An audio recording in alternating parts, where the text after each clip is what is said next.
Here are 5 tips I wish I knew when I was getting started with film photography. Tip 1. It is not a bad idea to start with a 35mm camera. You can get your hands on a disposable camera, a point and shoot, or a 35mm SLR or rangefinder for fairly cheap. If you start with the disposable camera, which has the film preloaded into it, all you have to do is shoot the roll, drop it off at the lab, wait for the lab to develop and scan your film, and then they'll send you your images. This is an excellent way to just try film photography just once, because it takes all of the stressful extra choice out of it. You don't have to figure out how to load your camera, you don't have to choose a lens, you don't have to choose between a bunch of different film stocks. It is just all in one package. All you have to do is point, shoot, and figure out if you enjoy the process of shooting a roll of film. And the photos, they usually come out great. Disposables have cheap plastic lenses and a flash. To be honest, the photos aren't super sharp, but they have a ton of great character. Or if you want to go a step up from there, you can grab a 35mm point and shoot camera. These cameras are similar to disposables in a lot of ways, but consider them more beefed up with options than disposables are. They have features like better automatic exposure settings than a disposable would have. Some have zoom lenses and some have a double flash feature that reduces red eye in film photos. It's genius. It's amazing technology. And I can't forget that a lot of point and shoot film cameras also have a timer mode, so you can set your film camera down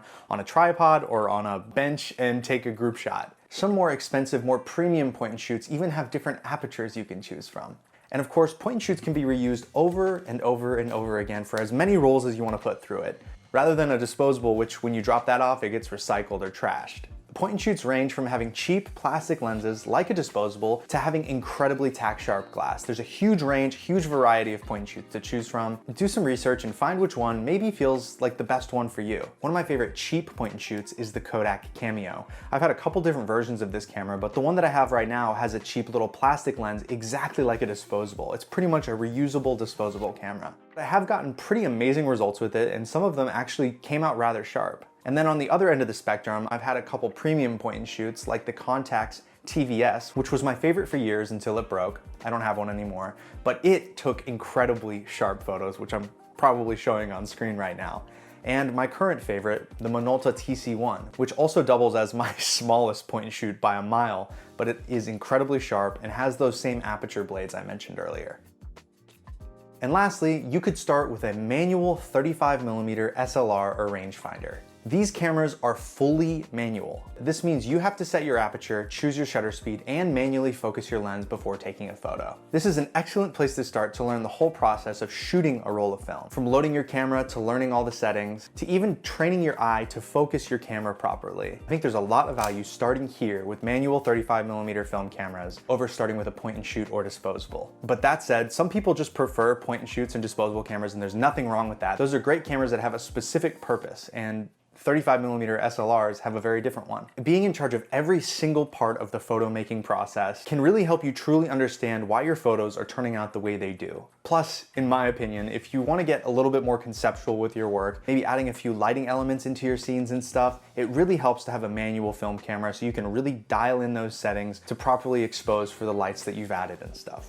On the topic of proper exposures, my next tip, light meter apps. Do not sleep on light meter apps. A light meter is a device that you use to determine what your exposure settings should be on your camera so you can get a proper exposure. I've used quite a few physical light meters. They're incredible, they're great devices. But to be honest, for the most part, I just use an app on my phone. Yes, for professional paid work, for passion projects, for shoots with in-studio lighting, and also stuff at sunset, I do use a light meter app on my phone in all of these cases. Your phone takes perfectly exposed images all the time. Light meter apps take that dialed in exposure science that all these phones have and just use it so that they can give you a reading for your film camera. There's plenty of good ones, but the one that I've always used is called My Light Meter Pro. It looks like an app from like 2006.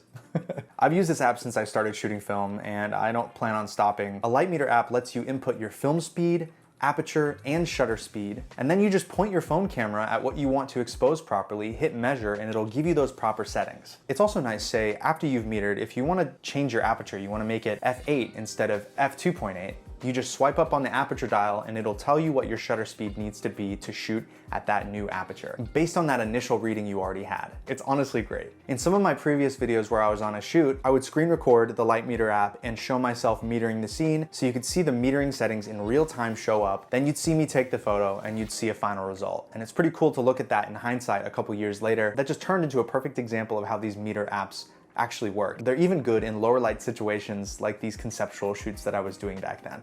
I will have to say one of the cons of a Light Meter app is they can't meter for strobes or for an external flash. If you're looking to do those things with film photography, look elsewhere. Actually buy a real light meter.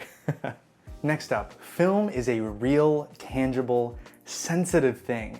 It's sensitive to light, which is what you're carefully exposing it to every time you take a photo.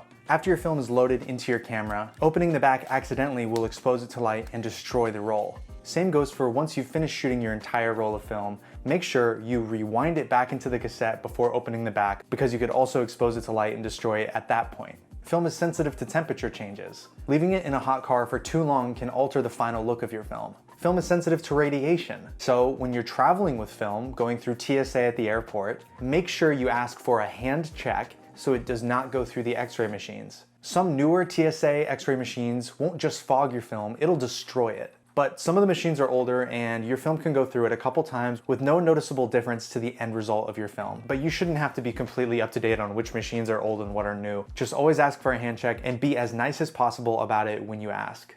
After you've shot your first couple rolls of film, you're probably gonna drop them off at a film lab. Where you take your film to be developed and scanned is very important. Film labs are way more involved in the final result and look of your film than you may think. So I recommend being very mindful of where you drop your film off. If you drop your film off at a Walgreens or a CVS film drop-off spot, you will get wildly different results than if you take your film to a pro lab. To break it down a little bit, when you drop your film off at a lab, they take the film, they put it through a processor, that processor develops the film, and when it comes out, it's dry and you can see all of the film on the negative strip. Then your film is handed off to a scan tech who sits down at an expensive scanner and scans every single frame of your film, adjusting color and brightness to give you the most consistent, true-to-life images the way your film should look. And this is why carefully choosing where you drop your film off is important. A CVS won't put the same care into each frame that a pro lab will. That said, you could drop your film off at 2 different professional labs and you can get wildly different results. I'll drop some professional labs in the description where I've sent my film before that give back incredible results. And my final tip is to make film photography your own. Make it special to you. I want to make this a little bit more personal. So I've spent so much money on different film cameras only to end up using just a very select few every single time. What I really felt like was a good investment for my film photography is lighting. I've spent a lot of money on lighting setups to take my film photography to another level. Of course, these lights can be used with digital cameras as well, but I'm shooting film with them and I like how this lighting affects the film photos that I take. It helps me create the stuff that I absolutely love making. So instead of buying a second or third film camera that you may not end up using, invest in something that's going to make you love what you're making even more. For instance, this is a little tiny aperture MC light. I have 4 of these and one of them is always in one of my camera bags. They add a lot of depth to images that you wouldn't be able to have if you were just shooting natural light. And these, amongst a bunch of other lights that I've bought, have been the best investment for my film photography, even though they're not technically film photography items. Those are my tips. I hope these helped, and I will see you guys next week for another video. See ya.